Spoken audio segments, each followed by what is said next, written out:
Hello everybody, I'm Raphael Perry and it's time for some more Lone Wolf. In the last episode we made it down safely to the inn in the wilderness where many of our horses were stolen, and we have had to press on with a vastly reduced company size. As we stand, or rather sit in the saddle, at the junction here between Eshnar and Ruanon, the signpost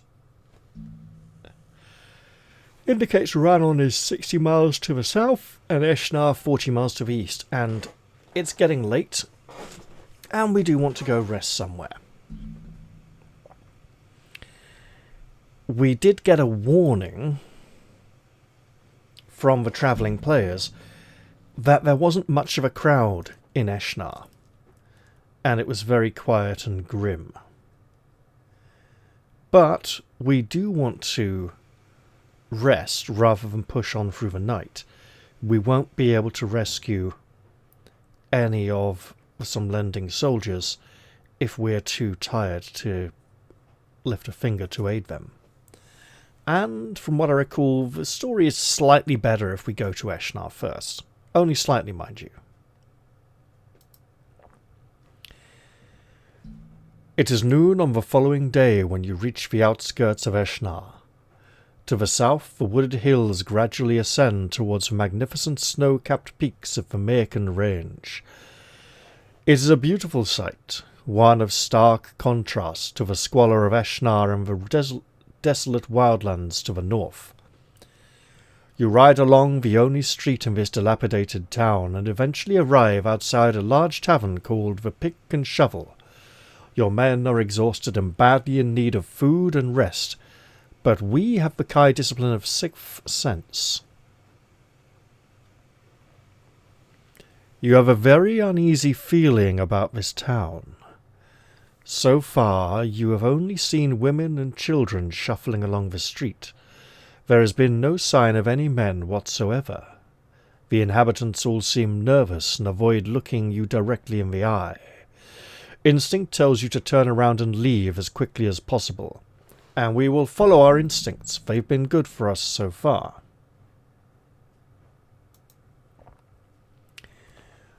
Your men are hungry and exhausted, but they possess an unshakable faith in the infallibility of your Kai sense.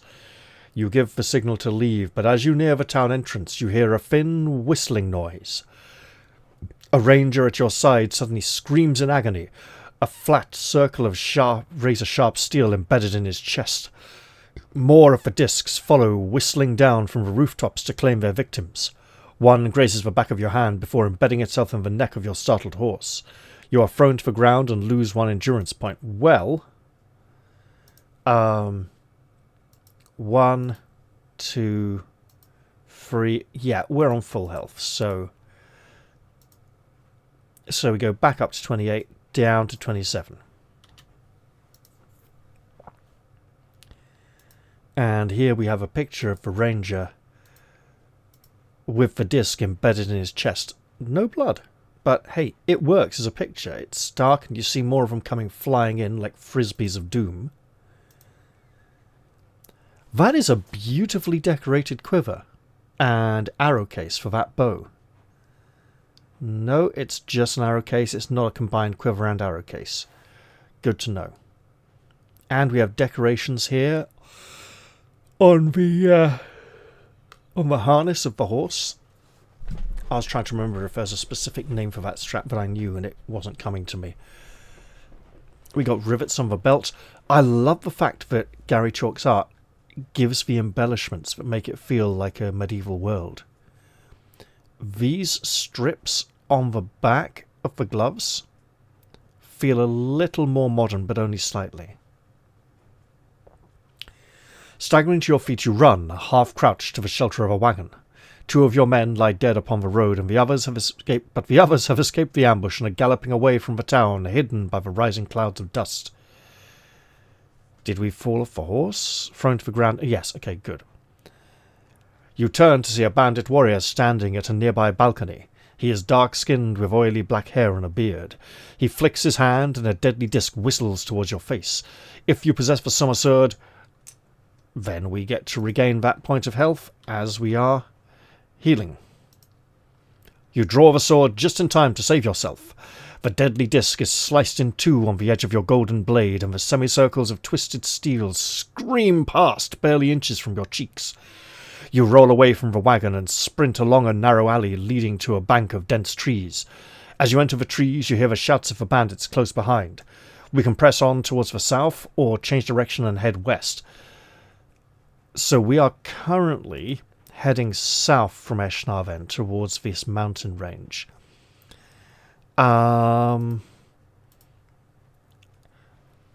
This isn't...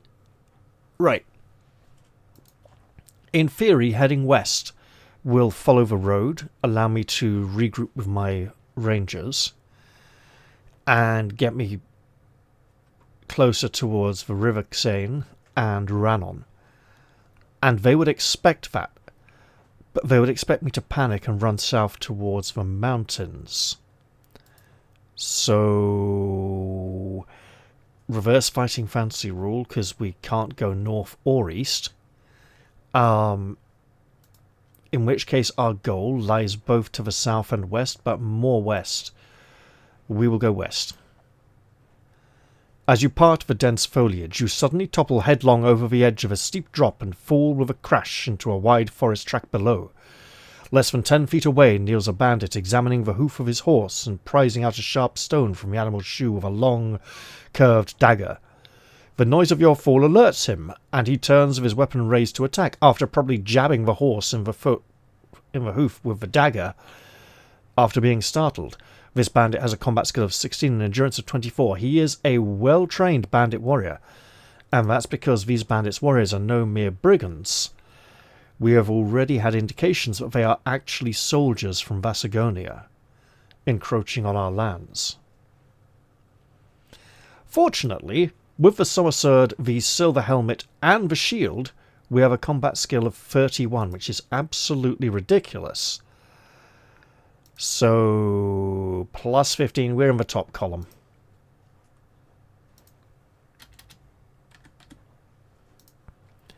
Let's roll. So, we're going to want the dice roller open in the campaign window. Got it. There we go. And grab a 10-sider, and we get a 4. The enemy loses 12 endurance, Lone Wolf loses 2. That's excellent, we'll get it back soon enough. And another 4 or more, and we've won this. If you win combat... So we have nothing about trying to beat him in 3 rounds or something, which would be pretty impressive with 24 endurance. 10. All the way down here, enemy killed, Lone Wolf, no damage. Excellent. If you win the combat, you notice that a group of bandits are closing in from the north. You spot them just in time to make a hasty escape. And regain a point of endurance. Onward and upward you claw your way through the wooded hillside. Your throat is dry and your heart is pounding as though it is about to burst, but you dare not slacken your pace. 4 hours pass before you feel certain that you have outrun the enemy. It is nearly dusk when you chance upon a narrow, steep-sided valley, carved from the hillside to afford access to a mine tunnel. For hundreds of years, the ore of the Mayakan range has been the blessing and the bane of many who have ventured here to seek their fortune. Men have found wealth beyond their wildest dreams, but also men have perished without trace in its labyrinth of cold, dark tunnels. You examine the mine entrance. You know that if you can find a major passage, you could trace your way to Ruanon itself. At the entrance, you find a discarded wooden crate containing 6 torches and a tinderbox. The mines are dark, and you will need to use at least 1 torch to light your way. You can take as many additional torches as you wish, but remember that each one counts as a backpack item. Make sure to make the appropriate changes to your action chart. So the tinderbox Unless you already possess an alternative means of record this as a backpack item. It is not necessary to record one lit torch on your action chart. Okay. You can take as many additional torches. Alright, let's look at this. So, let's take that tinderbox. And if we ditch one non-special ration, just a meal, we now have a second torch.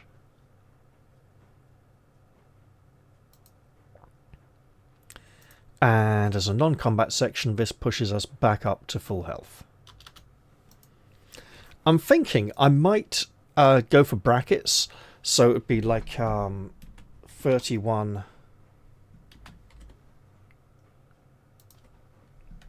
19 and 28 22 to record maximum ability scores so that I don't accidentally try to heal past that 28 endurance up to 24, which is a lower number, and then write 25 or something stupid.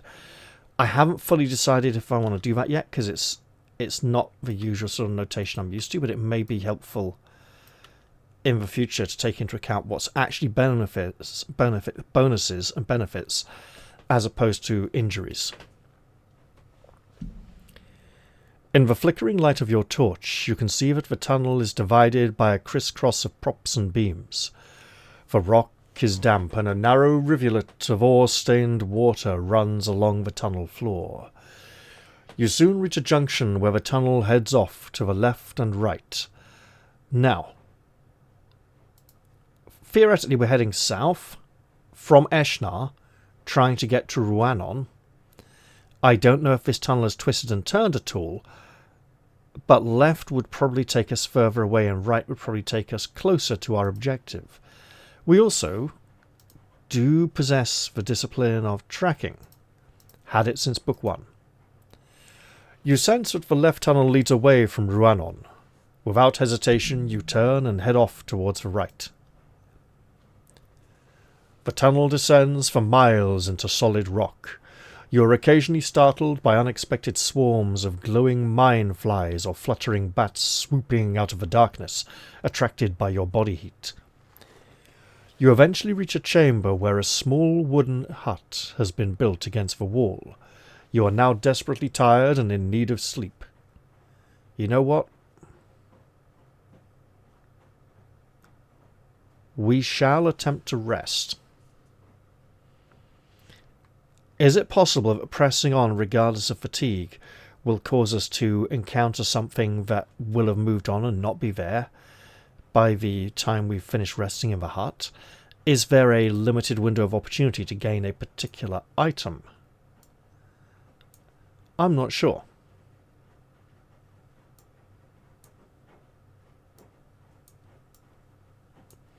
We do have Sixth Sense and Mind Shield and Camouflage. I'd say we have reasonably good odds of being able to survive any trouble if we rest in the hut. Extinguishing your torch, you curl up on the floor and quickly fall into a deep sleep. Many hours later, before you awake, totally refreshed by your rest. Restore to endurance. Many hours pass before you awake, totally refreshed by your rest. Restore 2 endurance points. Don't even need to. Relighting your torch, you can now see that the hut is full of mining tools. Picks, shovels, and wheelbarrows are stacked upright along the far wall. If you wish to take either a pick or a shovel, do so and mark it on your action chart as a backpack item. Due to the size of these items, they each take up the same amount of space as 2 normal backpack items. Ah, okay. 2 tunnels lead away from the chamber. One heads west, the other south. Now, why would we want to carry a pick or shovel? Well, to impersonate a miner. That seems very reasonable. So a pickaxe to break up rocks, a shovel to dig or lift stuff up and clear it out of the way. We can't afford both. And I have a feeling... it's just too bulky. I will rely on my discipline of camouflage and maybe even hunting to see me through this. We can take the west tunnel or the south tunnel. Well, looking at the map, if we're somewhere between Eshnar and Ruanon, we've got a lot more west to go than south. So west it is in this case. As you gradually descend into the tunnel, you fear a draught of cold, dank air on your face. The walls of the tunnel are composed of a glittering ore that catches the light of your torch and reflects it in a dazzling display of colour.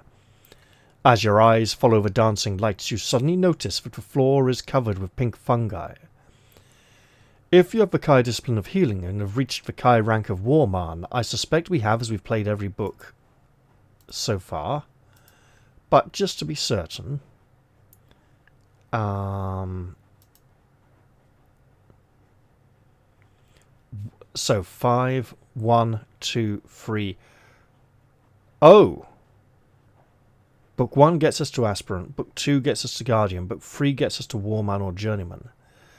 This book, Book 4, gets us to Savant, which always looks like 7th to me.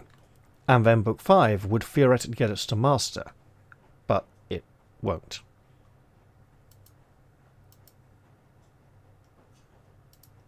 So yes, we have. You recognize the fungi to be Calacena. The spores of these pink mushrooms are much sought after by illusionists and magicians, although it is said that they can cause terrible hallucinations and even madness. As you step gingerly along the corridor, you take great care not to tread or brush against the spore-laden fungi. The tunnel continues uninterrupted for several miles before eventually reaching a long, deserted gallery. A line of empty ore wagons lie parked along a stretch of track that disappears into the west wall of this gallery. Above the arched tunnel, a flight of wooden stairs leads to a smaller passage lit by a sputtering torch. You stay hidden in the shadows, watching the gallery for half an hour before you are satisfied that it is safe to enter. If you have the Kai discipline of tracking and have reached the Kai rank of Aspirant or higher, well, we've reached Warman, so yes, we have both these conditions. Judging by the smoothness of the stone floor and the condition of the ore wagons, you deduce that this gallery must service a major section of the mines. A fresh breeze can be felt blowing out of the west tunnel, and you sense that you must be near the surface. Ruanon lies due west, the same direction as the ore wagon tunnel. You take a deep breath and emerge from the shadows, cross the gallery, and quietly enter the archway beyond. As you make your way along the torchlit tunnel, which means we can probably afford to douse ours, and we can light it from one of the lit torches if we need to, you pass several ore wagons bearing the same design branded upon their wooden sides, across Moline above the initials O.V. You recognize the seal of Oren Vanelund, the Baron of Ruanon, and it confirms the fact that you are heading in the right direction. Suddenly, the sound of approaching footsteps begins to echo along the tunnel ahead. They become louder, accompanied now by shouting and the crack of a whip. We can dive into one of the empty ore wagons, or hide in the shadows of the rough tunnel wall. The rough tunnel that is lit by torches, and these people may even bring some light of their own. Let's hide in a wagon. Raising the hood of your Kai cloak, you crouch in the bottom of an empty ore wagon and wait with bated breath. Through a gap in the wood you can see a haggard procession of men shuffling towards you. An escort of bandit warriors pushes them forward, beating any who falter or slip out of line. You feel a sudden jolt as your wagon is pushed along the tunnel and glance up to see a sweat-streaked face peering down at you. "Run left when I say go," whispers the face, which then disappears over the edge of the wagon. All of this reminds me of a play-by-post adventure I ran many years ago on the Project Aeon forums. That was a kind of precursor to this book and involved a little bit of trouble in Eshnar. The heroes decided to stay overnight in the inn in Eshnar, and a skeleton came clambering up to open the window shutters and try and kill them in their sleep. They were able to trace this back to the mines and find a few Vasagonian brigands accompanying a necromancer of sorts who was up to no good. And this would eventually be a sort of, precursor to Vasagonians later coming into the area in larger numbers. Not that these ones were early scouts or anything, but, they may have reported back, or maybe other Vasagonians would have come and thinking there was opportunity here, knowing of the value of the mine, for example. Anyway, as the wagon emerges from the tunnel, sunlight suddenly floods over you. So you close your eyes for 6 seconds to let it adjust to the brightness. Then again, the tunnel was torchlit, so we already were somewhat accustomed to the light. Through the crack, you can now see your destination. The wagons are being shunted onto a timber gantry where the track ends some 50 feet above a huge mound of ore. Your observations are cut short by a hissed command, "Go!"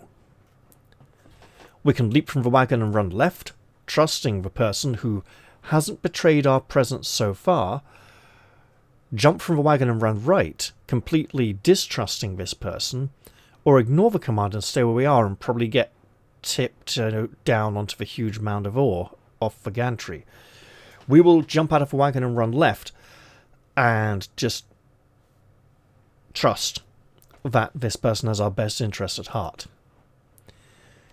You leap over the side of the wagon and sprint towards a line of densely packed trees less than 20 yards from the track. Luck is with you, for the bandit guards fail to notice your daring escape and the wagons continue on their way towards the gantry. Pausing just long enough to catch your breath, you give silent thanks to the stranger who helped you before pressing onwards through the trees. Now, assuming we come out of the mines somewhere... Oh, we're making mines all the way down here, so maybe even down this way. Left to the tree line. Hang on. You know what I'm doing now, don't you? Being shunted onto a timber gantry. Okay, so we don't get to see which way the forest is. But we are at least safe. For now. The trees are alive with bandit patrols, but your quick wits and Kai skills prevent you from being seen by them. Eventually you reach the edge of the copse. That was just a copse. A copse is just like a small group of 3 or 4 trees. You find yourself staring out across an expanse of open plain towards Ruanon. The sight that lies before you is very disquieting. Much of the mining town has been burnt to the ground. The blackened ruins that were once shops, cottages and taverns are now little more than smouldering mounds of charcoal. You are beginning to fear the worst, that Ruanon has been totally destroyed, when a gentle breeze clears the haze of wood smoke hanging out like a grey curtain over the ruins. Inside the perimeter of ruined buildings, a barricade has been thrown up around a tower of stone. Above the tower, a tattered flag still flies, bringing renewed hope. It is the sun flag of Sommerlund, edged with a band of white braid and the cavalry standard of the King's Guard regiment. The sudden crack of a twig makes you freeze. You glance behind to see 3 bandits creeping through the trees towards you. The wide steel tips of their spears glint. They seem to be coated with a clear, sticky fluid. If you possess the kind discipline of hunting, or if you ever visited Gorn Cove. Why Gorn Cove? Gorn Cove is the place between Raggadorn and Port Bax. where the assassin working for the cultists who were working for Vernatar attempted to poison our food. We may not have tasted or experienced the poison in the food, but I think we might have found some in his body, so that is why we are being asked if we ever went to Gorn Cove. Because if we did, and are still alive, we must have faced and defeated that assassin.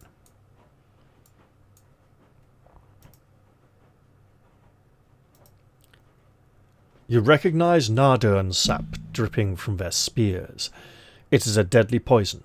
You dare not risk engaging in combat with these bandits, for the merest graze from one of their tainted weapons could be fatal.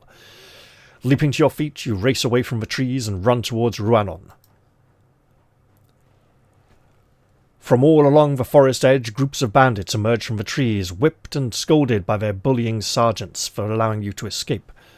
This spurs you to quicken your pace, and you cover the first 100 yards with ease. Then, arrows begin to fall around you. You duck and weave, making yourself a difficult target for the archers, and gradually the falling shafts dwindle in number. You smile at their futile attempts to stop you, but your confidence has been shaken by a pack of snarling warhounds breaking out of the woods to your right. They are off the leash and hungry for blood. You are less than 500 yards from Ruanon, but the warhounds are closing in. We can stop and fight some dogs, or just leg it. I think we run. You try to ignore your aching legs and the fear that knots your stomach by forcing your concentration on the sun flag, a fluttering symbol of hope in the distance.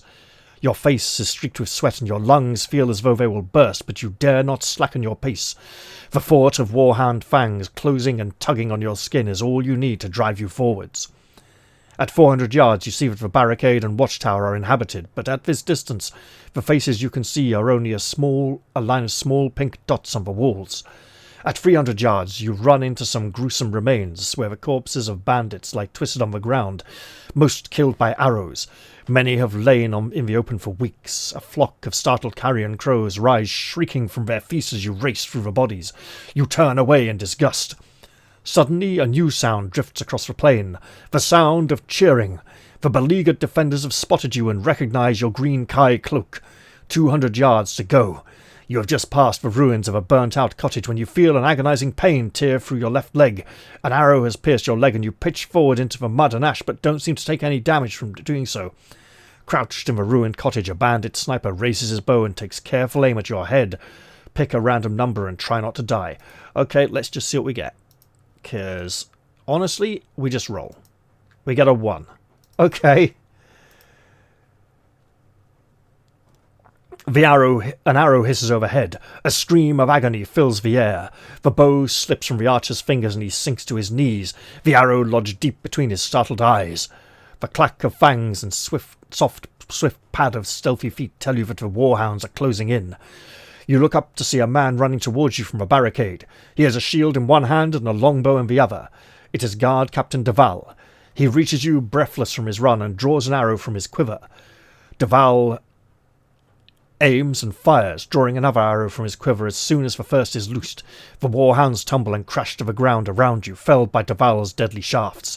8 lie dead before his quiver is empty, and there we have a picture of him standing, bow raised, one of the hounds very close to him, and at least 3 more arrows there, so he's got at least 4 more hounds to slay. And there's the shield propped up against his leg, presumably to protect him from enemy arrow fire as he comes running out from behind the barricade. The captain grabs you by the arm and, swinging you over his shoulder in one swift motion, carries you back towards the barricade. Others run forward to help you, but the bandit archers are now in range and your men are forced back by a hail of arrows. Well, Duval's men, not mine. The red shafts of the enemy whistle past on all sides. You reach the barricade. A wagon is pulled aside and you are carried in through the gap. Captain Duval is close to exhaustion. He staggers and his men rush to catch him before he drops to the ground. And we have his sword. We can give it back to him. And more importantly, I can use my inhaler. That was an intense, epic. And now the arrow in our leg becomes important. Alright? Because if we died anyway in that moment, the injury wouldn't have mattered. A circle of unshaven faces are staring down at you. A soldier cradles your leg as another snaps the shaft buried deeply in your thigh. But before you can even cry out in pain, he has drawn the arrow from your leg with one swift tug. "You are very lucky, Kai Lord," he says as he bandages a handful of lormspur on your aching limb. "The wound is clean and the bleeding is but slight." You lose 4 endurance points, but the soldier's quick thinking and skill have saved your leg from infection.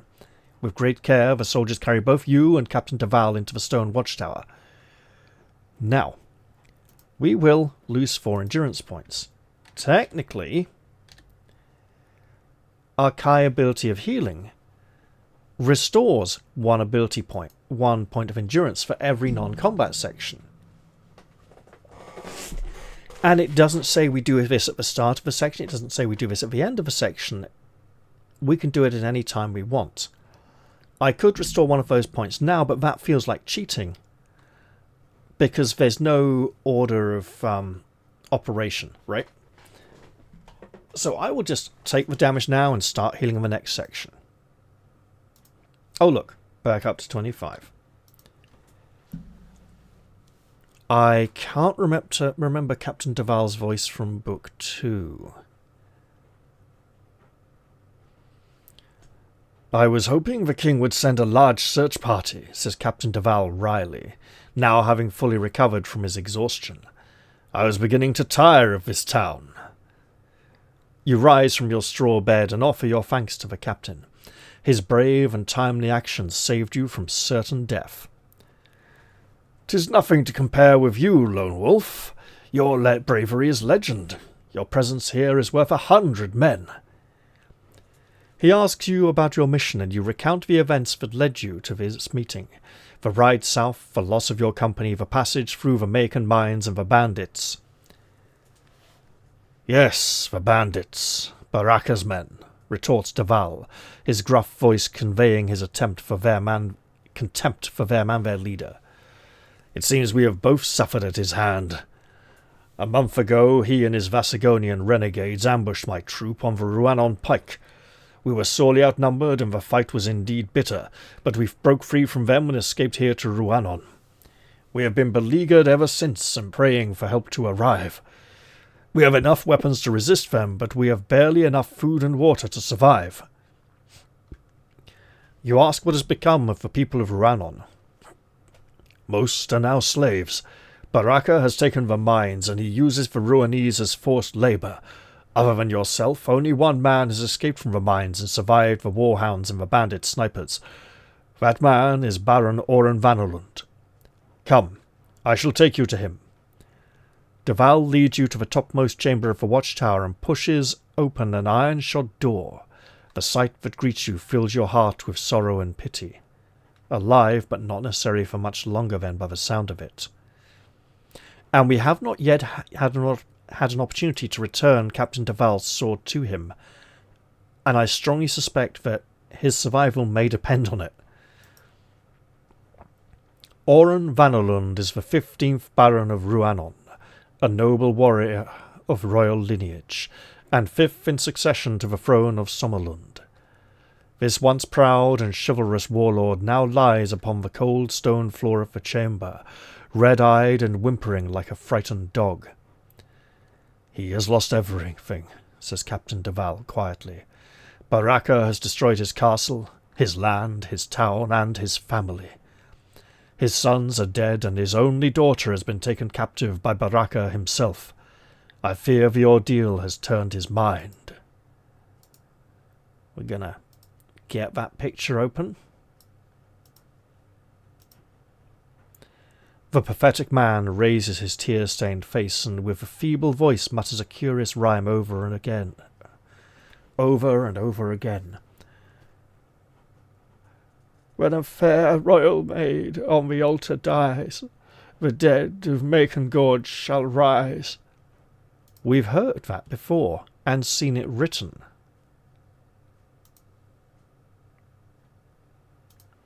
We do still possess that scroll. You unfurl the scroll and begin to read its ominous contents. In front of him, the Baron struggles to his feet, Word for word he echoes the prophetic verse. When the full moon shines o'er the temple deep, a sacrifice will stir from sleep. The legions of a long-forgotten lord, when a fair royal maid on the altar dies, the dead of Macon shall rise to claim their long-awaited reward. You must save her, lone wolf. You must prevent the sacrifice. The Baron's voice is choked with emotion. Save who? Who must he save? Questions Captain de Val as he tries to calm the distressed Baron. My daughter, Madelon. Baraka has found the dagger of Vashna. He plans to sacrifice my daughter upon the altar of Macon to release the undead of Macon Gorge. The Baron explains that during the age of the Black Moon, King Olnar of Summerlund killed the mightiest of all the Dark Lords, Vashna, with the Summer Sword, the Sword of the Sun. His body and the bodies of all his soldiers were hurled into the bottomless abyss of Macon Gorge. He plans to lead the dead to victory, first to conquer Summerlund, and then all of the lost lands, he says in despair. You stare at the Baron in stunned silence. If Baraka completes the sacrifice, all is lost. What mortal army can stand against a legion of the dead? Captain de Val ushers you from the chamber and closes the door. I feared he was insane, but your scroll confirms my worst nightmare. He speaks the truth. As the dreadful significance of the verse begins to sink in, your thoughts are broken by the shrill blast of a war horn. Captain de Val strides over to an arrow slit and peers out across the plain. As he turns to speak, you notice that his face is ashen grey. The bandits! They're launching an attack! Before we give him his sword, we're going to backtrack. 341. 1, 2, 3. Puts us back up to 27. And giving him his sword will probably put us back on 28. You draw the sword and offer it to the captain. A look of surprise and delight crosses his face as he examines the blade. I have never expected to see my trusted steel again. It is a good omen for the battle ahead. Thanking you, the captain sheathes his sword in its scabbard that until now has hung empty from his belt. We will absolutely remove it from our character sheet. He could quite possibly fight well with any weapon, but the morale of recovering his sword will be important to him. There's a film, apparently black and white film, that I've heard of but never seen, about a samurai. His enemies, they defeat him in battle, they beat him up, they mock him, and they steal his sword. And he feels broken and dejected until the moment when he recovers his sword, and as soon as it's in his hand, he becomes his old self again, and he beats them all up and shows, he's like, yes. Yeah, he gets that strength and confidence that he needs back, that they took from him. I don't know the title of the film or anything, but I was told about it years ago, and apparently it's a really good film. Probably an Akira Kurosawa film. Kurosawa. Why the fuck am I developing a defective R tonight? Anyway.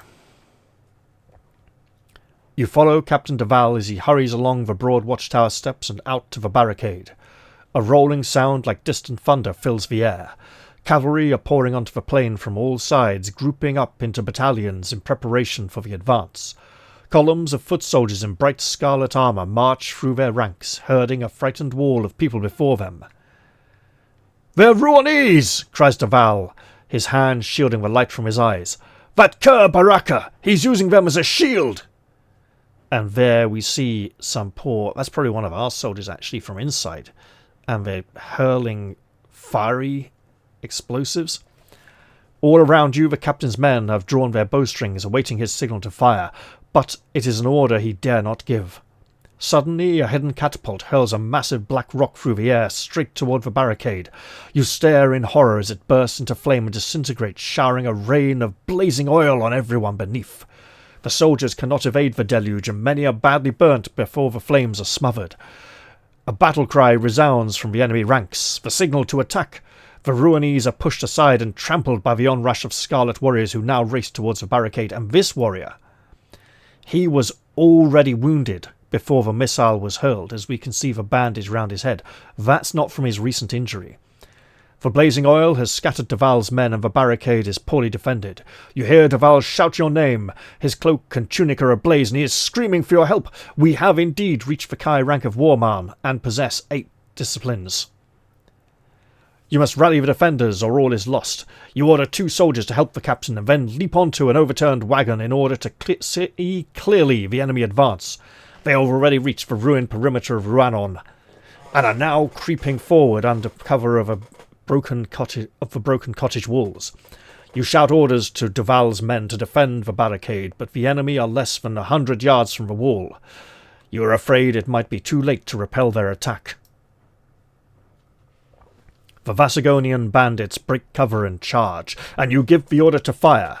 A cloud of arrows sweeps down upon the armour-clad men, the hardened tips penetrating their scarlet plate. The first wave of assailants tumbles and falls. The second wave falters. Another volley forces them back, and they retreat to the ruins to reorganize themselves. Here and there, groups of bandit warriors have survived the hail of death and reached the barricade. Most are slain as they try to enter, but a small and determined section of their boldest fighters have broken through close to where you stand. Suddenly, a thick-bodied warrior with oily black hair tied in a knot at the back of his scarred head leaps onto the wagon and attacks you. This Vasagonian warrior has a combat skill of 18 and an endurance of 25, which means that with our combat skill of 31, we're still fighting in the plus 10 column. Let's give it a go.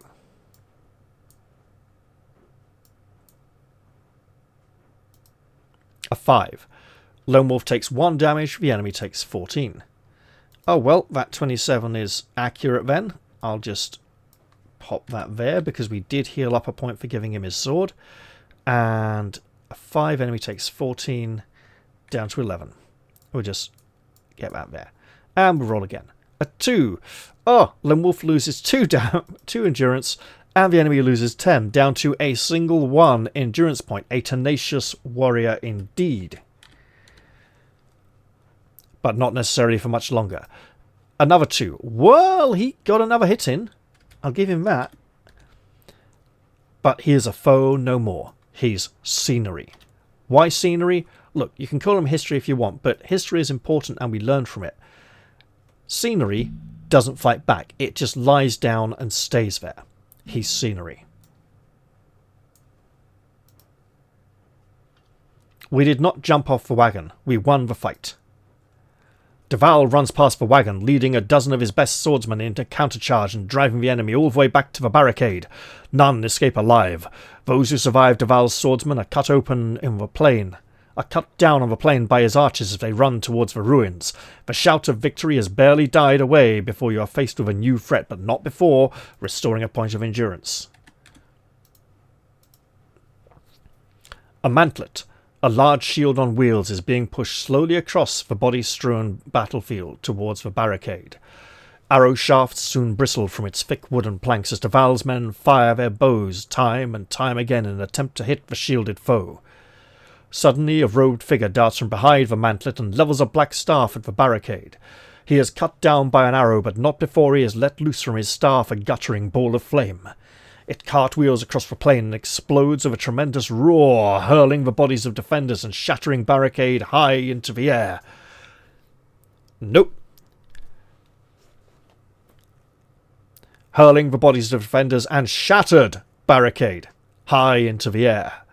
Through the cloud of dust and debris you can see a line of enemy cavalry charging across the plain.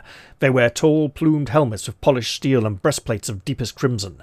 In the wake of the fireball they pour through the remains of a barricade and attack. They give no quarter. A horseman spurs his horse towards you, his lance levelled at your chest, but first we'll get another point of endurance back and go back up to 26.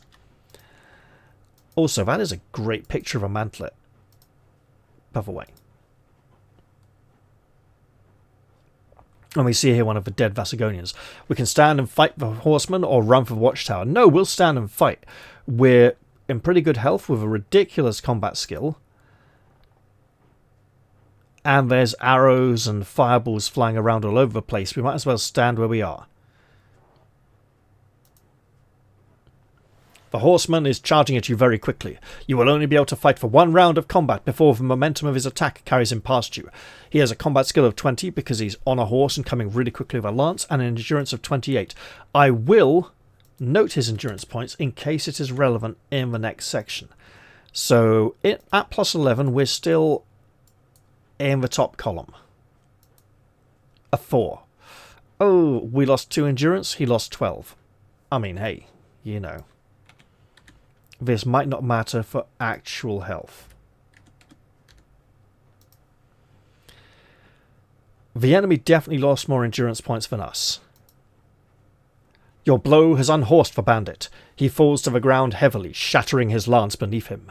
He staggers to his feet and raises the hinged eye shield of his helm. He stares at you and smiles wickedly, exposing a jagged line of blackened teeth. He spits his battle cry and runs towards you, unsheathing a broadsword as he closes in. Then we shall fight him. You're in combat with a Vasagonian horseman who is now on foot. You cannot evade him and must fight him to the death. His combat skill has been reduced to 17.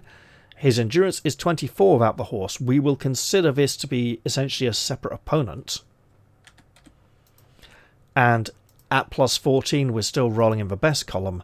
With a 7, the enemy takes 18 damage and Lone Wolf none. Straight down to 6, best number in the world. With a 1, Lone Wolf takes 3 damage, but deals 9, which is enough to fell the foul foe.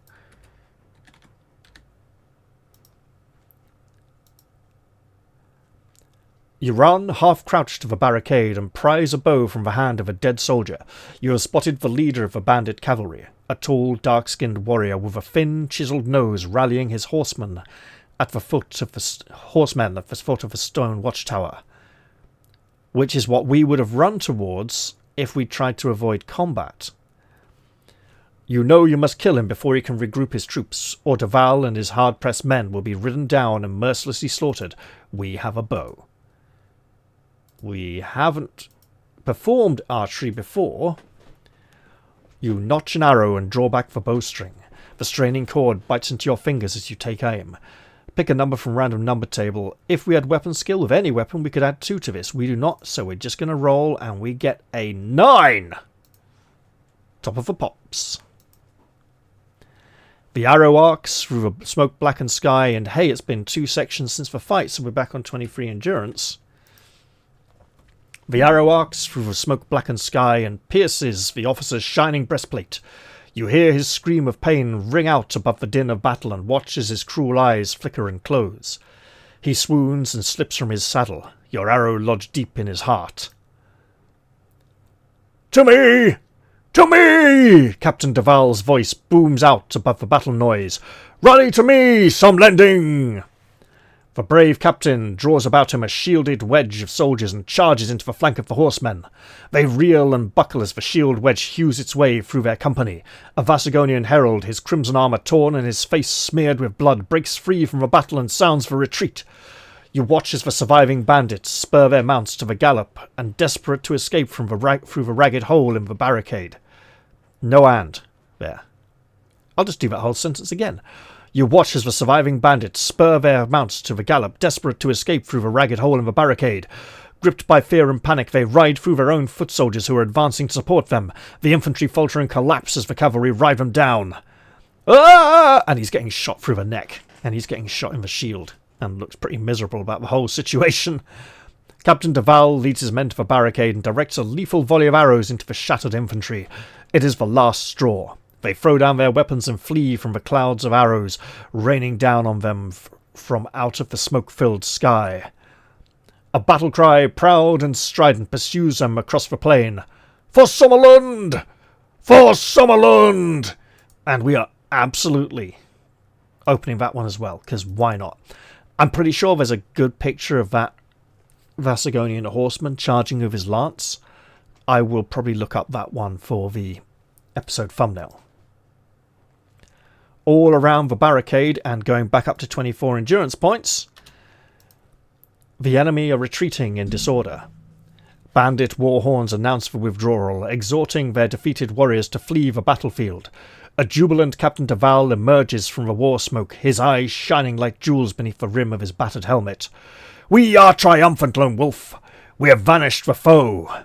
All around you, the captain's men are rebuilding the barricade and tending to their wounded comrades. It sorrows you to see some lending dead, but you take heart at how few they are besides the enemy losses. The captain ushers you to the watchtower where your wounds are cleaned and dressed with Lormspur. The herbs restore 6 endurance points, which puts us back up on full, no problem.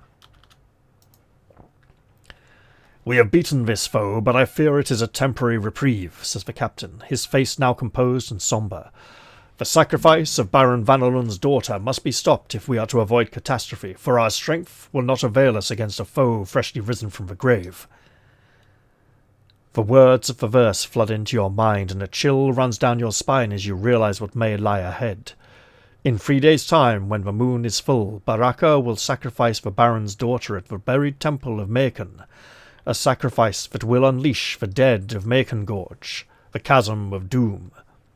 You know you must prevent the sacrifice, and I think I should probably do that in the next episode.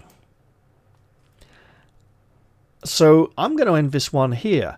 I know I want to get hold of the holy water. I seem to have either missed it somewhere in the mines by not going south when I went west, or simply to have not found the chance to obtain it yet.